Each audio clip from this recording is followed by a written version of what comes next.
Hello everyone, welcome back to another brand new video on record.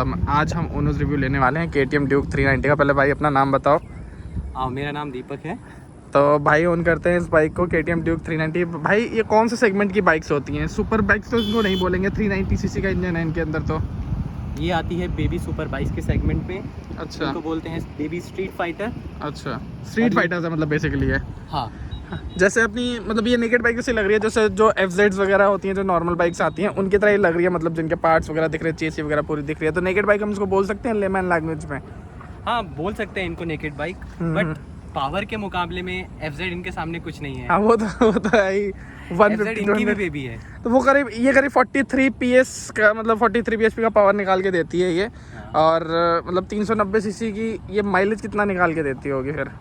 ये जब मैंने bike लिया था उस टाइम मेरे को 21 किलोमीटर का माइलेज दे रही थी। अच्छा, फिर रिसेंटली मेरे को जब मैंने इस पे परफॉर्मेंस एनालिसिस किया इसका, तो मेरे को जाके पता चला कि ये मेरे को 16 का एवरेज दे रही है। तो ये कम नहीं लगा आपको? मतलब जैसे क्रूजर बाइक्स होती हैं, जैसे मैं रॉयल एनफील्ड बुलेट वगैरह का ले लूँ, वो 35-30 का माइलेज निकाल के दे देती है। तो ये है तो वैसे स्पोर्ट्स बाइक, देखो उतना पिकअप तो इसके अंदर नहीं आता बुलेट में, बट फिर भी कम नहीं लगा। मतलब 20-25 की तो होनी चाहिए ना कम से कम। आप बोल सकते हो, अगर हाथी पाला है तो हाँ, खर्चा उठाना पड़ेगा। खर्चा तो उठाना पड़ेगा उसका। तो मतलब क्या ड्राइविंग थोड़ी सी रैश है क्या? मतलब क्यों, क्या रीज़न है इसका? सेटिस्फाइड हो 17-15-16 की माइलेज से? बाइक का जो एक्सपीरियंस है, जो बाइक जो खींच के लेके जाती है आगे, हाँ, उसको बोला नहीं जा सकता। हाँ। वो चीज़ आप फील कर ही नहीं सकते किसी भी क्रूजर बाइक पे। चलो, तो इसमें TFT डिस्प्ले आती है, राइट? यस। तो ये मतलब वाटरप्रूफ रहती है बिल्कुल? हाँ, ये वाटरप्रूफ है। टच वगैरह भी है क्या इसके अंदर? नहीं, टच टच वगैरह नहीं है। तो इसमें क्या इन्फॉर्मेशन दिखा देती है? ये रेडी टू रेस KTM का लोगो। अच्छा, इसमें डिजिटल मीटर मिलता है? हाँ जी। अच्छा, दिखने में तो बड़ा सही लग रहा है यार। टैबलेट, छोटा टैबलेट जैसे मिल रहा है। इसमें क्या बता देती हैं? यहाँ पे ये स्पीडोमीटर है और यहाँ पे हमारा टाइम है, टाइम डेट है, ये बैटरी परसेंटेज जो इसके अंदर लगा हुआ है। अच्छा, और उसके बाद हमारा फोन भी कनेक्ट हो जाता है क्या? नहीं, इसके लिए फ़ोन कनेक्ट नहीं होता। और ये क्या है? ABS फेलियर क्या लिखा हुआ है यहाँ पे? ये एक्चुअली मेरा क्या अभी ABS? ये नहीं, ये ठीक है। हाँ। मेन ये है कि मेरा लास्ट टाइम इस बाइक में अनलकीली मेरा एक्सीडेंट हुआ था। अच्छा, तो उसकी वजह से मेरा जो बाइक का जो स्पीडो मॉड्यूल है, हाँ, वो पूरा का पूरा ब्रेक हो गया है। अच्छा। वैसे ABS काम कर रहा है? हाँ, वैसे ABS बिल्कुल परफेक्ट काम मतलब सिग्नल ये सही नहीं दे रहा है एक तरीके से, मतलब जो यहाँ दिखा रहा है वो गलत। यहाँ बस वायरिंग में थोड़ी प्रॉब्लम है। वायर वगैरह को चेंज करना पड़ेगा। वायर भी ठीक ही है, लेकिन जो मॉड्यूल है इसका, उस मॉड्यूल में वो मॉड्यूल अंदर से थोड़ी सी दिक्कत आ गई। वैसे मैकेनिकल ठीक है, मैकेनिकल टेक्निकली ये गलत दिखा रहा है, बट लेकिन ठीक है, चल रहा है ये। अच्छा, ABS इनके दोनों ही टायर्स में आते हैं? हाँ, दोनों टायर्स में आते हैं। तो ब्रेकिंग तो बहुत अच्छी होगी इसकी। ब्रेकिंग इतनी अच्छी है कि लाइक आप अगर 90 या 100 की स्पीड पे हो तो आप विद इन 10 मीटर्स आप रुक सकते हो बिना स्लिप हुए। क्योंकि ड्यूल ABS से आपको स्किड होने नहीं देगा। हाँ। तो मतलब कैसे एक्सीडेंट कैसे हो गया? ज़्यादा ओवर स्पीडिंग करते हो गया? नहीं। ऐसे बाइकों वालों को लोग बोलते तो हैं कि लोग स्पीड तेज चलाने के लिए लेते हैं। और एक बहुत इंटरेस्टिंग क्वेश्चन है मेरा, आगे बहुत पूछेंगे। मतलब हाँ, तो फिर कैसे एक्सीडेंट कैसे हो गया फिर? एक्चुअली हुआ क्या था, मैं दिल्ली मेरठ हाईवे पे था, तो सामने से एक फैमिली के 2 लोग आ रहे थे। तो वो पार्टी में थे, पार्टी से आ रहे थे, तो दे वर ड्रंक। अच्छा, मतलब उनकी गलती थी बेसिकली। वो मेरी ही लेन में आ रहे थे। अच्छा। और मेरी लेन में ही ओवरटेक करने की कोशिश कर रहे थे। अच्छा, उल्टी साइड से। अच्छा, मैंने ट्राई किया, पर क्या कुछ स्पीड रही होगी उस टाइम? उस टाइम मेरी स्पीड अप्रॉक्स 70-80 थी। अच्छा, तो फिर क्या कुछ नुकसान आया? मतलब आप क्या राइडिंग गियर जनरली पहनते हो? हाँ, मैं पहनता हूँ। ये मेरे ग्लव्स रहते हैं मेरे पास। और मेरा लेदर जैकेट हमेशा रहता है। हाँ, तो उस टाइम पहन रखे थे? हाँ। तो उस टाइम नकल गार्ड्स भी थे मेरे पास। अच्छा। और नी गार्ड्स भी थे मेरे पास। तो कोई दिक्कत कुछ, मतलब ऐसे इंजरी वगैरह तो नहीं आई? हुआ मेरे साथ ये था कि मेरा जो लेफ्ट लेग है, ये गॉट कंप्लीटली बर्न। अच्छा। वो जल गया था इस एरिया से। क्या सही है? हाँ, ये इसके इंजेक्टर्स होंगे, बैंड पाइप है ना? ओके, तो ये आपने लगा तो रखा है क्रैश गार्ड, तो ये इसने बचाया नहीं क्या? एक्चुअली जिस टाइम बाइक गिरी थी, उस टाइम मेरा जो पैर था वो यहाँ से स्लिप होके इस पे चिपक गया था। अच्छा। तो ये गर्म भी काफ़ी होती होगी, पावरफुल है तो गर्म जल्दी हो जाती होगी। वो ये पूरी की पूरी इलेक्ट्रिक बाइक बोलते हैं इनको, इलेक्ट्रिक सेगमेंट में आती है। ये पूरा रेडिएटर है ना, कूलिंग के लिए। हाँ। जैसे गाड़ियों में होता है। हाँ। अच्छा। आप इसको दिल्ली जैसे टेम्परेचर में जहाँ 40 डिग्री 45 डिग्री टेम्परेचर होता है, वहाँ आप चला नहीं सकते इसको। ऊपर से ट्रैफिक भी इतना होता है। अगर आपकी बाइक में अगर आप रेडिएटर खत्म हो गया है, ये रेडिएटर फैन नहीं चल रहा है, तो आप बाइक को चला ही नहीं सकते। अच्छा, मतलब कैसे भी नहीं चला, मतलब रेडिएटर लगवाना जरूरी है।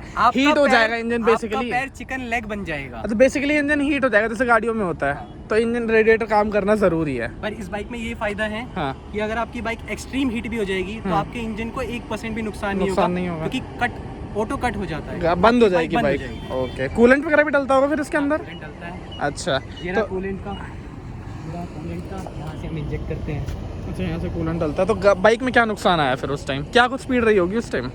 हाँ, मैंने जैसे बताया, कम कर ली होगी आपने उस टाइम? तो कम कर ली थी। 80 के आसपास मेरी स्पीड होगी, लेकिन जब एक्सीडेंट हुआ था आई गेस 30 या 40 के बीच में। अच्छा, तो फिर बाइक में भी कुछ नुकसान हुआ था? हाँ, बाइक में बहुत नुकसान हुआ था। एक्चुअली हुआ क्या था, बाइक का जो आगे वाला जो टायर है, इट गॉट कम्प्लीटली बेंड। अच्छा। हाँ, तो मतलब गाड़ी में लग गई थी बाइक? हाँ। अच्छा, फिर वो बाइक में बेसिकली हुआ क्या था, बाइक उसकी बाइक में भी लगी और वो बाइक पे थे, गाड़ी में थे? नहीं, वो बाइक पे थे, सामने वाले बाइक पे थे। अच्छा, ठीक है।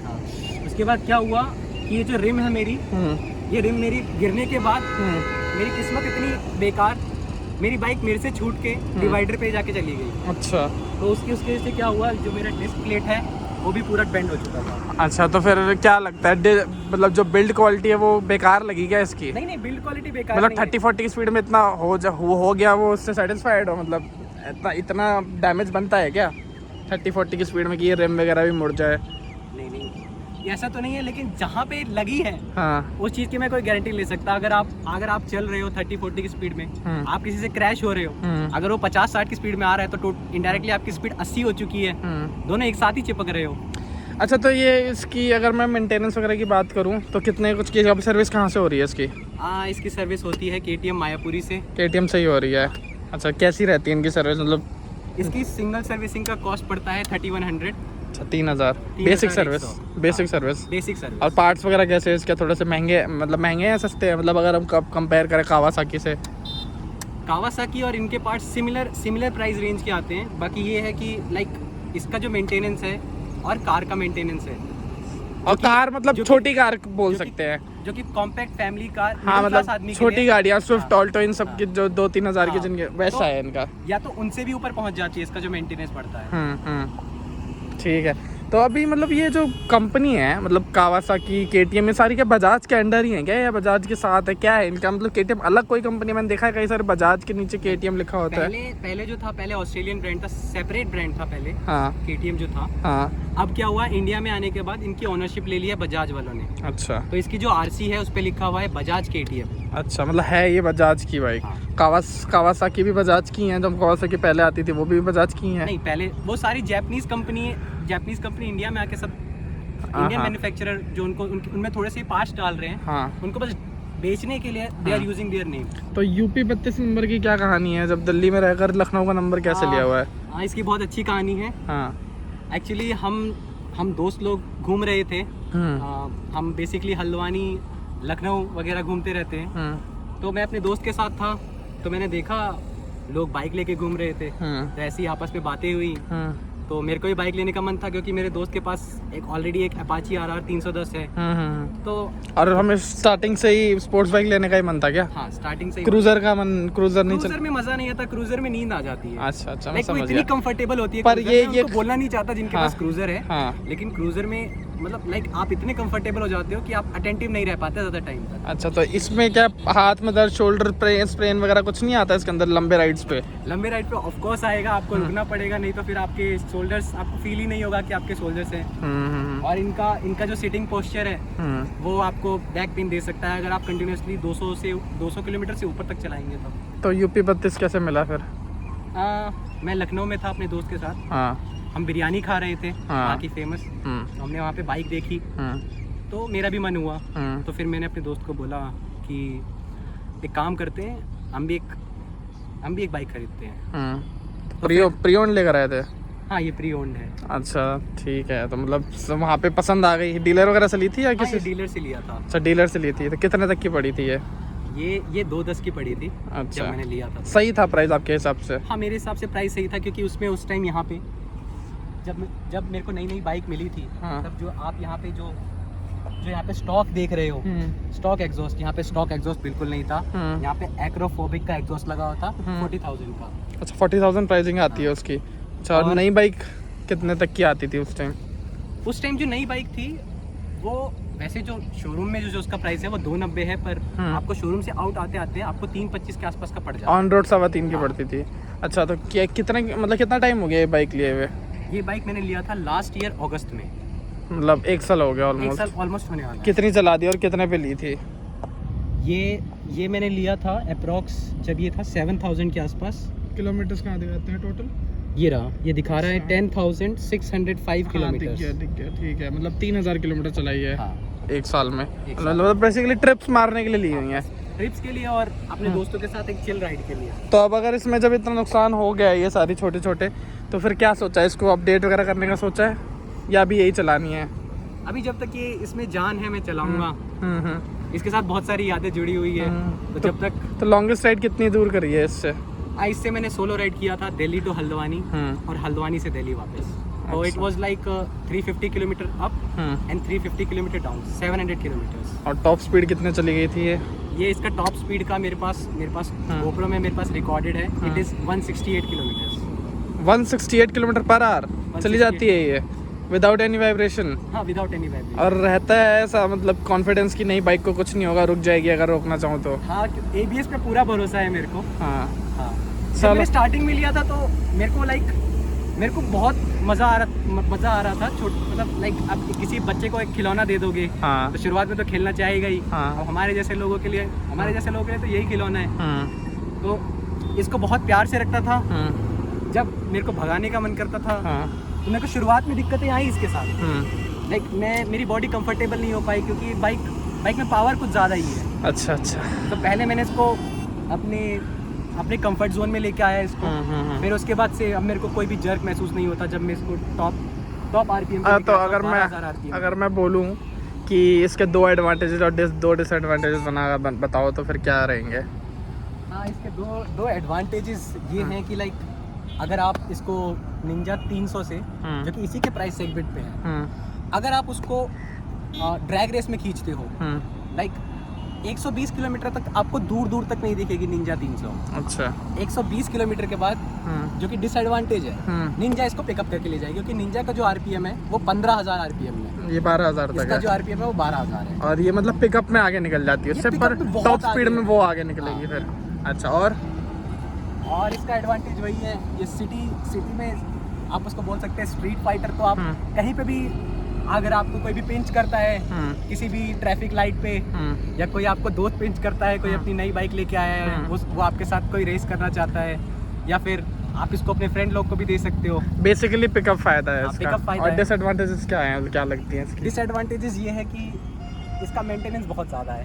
ठीक है, जो कि नहीं होना चाहिए। हाँ मेन मेरे को KTM वालों से एक ही दिक्कत है कि वो जो पार्ट्स हैं वो पार्ट्स अपना डीलरशिप पे ही रखते हैं। दूसरों को पार्ट्स नहीं देते, सेल नहीं करते। ठीक है, काउंटर सेलिंग नहीं करते। और एक और ज़्यादातर लोग डिसएडवांटेज है कि मेरे को अभी मेरे को तो अगर बाहर सर्विस करवाना चाहे तो उसकी नहीं होगी। नहीं, बाहर सर्विस करवा सकते हैं आप, लेकिन आपको सर्विसिंग करवाने के लिए आपको एयर फिल्टर चाहिए। ये प्रोडक्ट्स नहीं मिलेंगे और ऑयल फिल्टर चाहिए। प्रोडक्ट्स नहीं मिलेंगे बाहर। ये आप जाओ, आप KTM के शोरूम में जाओगे, आपको मना कर देंगे। अच्छा। वो आपको सिर्फ एक सिंपल सा रीजन देंगे, बोलेंगे कि हमारे पास बाइक्स इतनी आती है, हम उनको मना नहीं कर सकते। तो लाइक ऐसी छोटी चीज़ आपको बहुत ज़रूरी पड़ेगी अगर आप सर्विसिंग करवाते हो। अगर आप उनके बिना सर्विसिंग करवाओगे ना तो आपकी बाइक की इंजन को बहुत बड़ा नुकसान हो सकता है। अच्छा, और दूसरा डिसएडवांटेज माइलेज से खुश हो? हाँ, दूसरा डिसएडवांटेज माइलेज बोल सकते हो।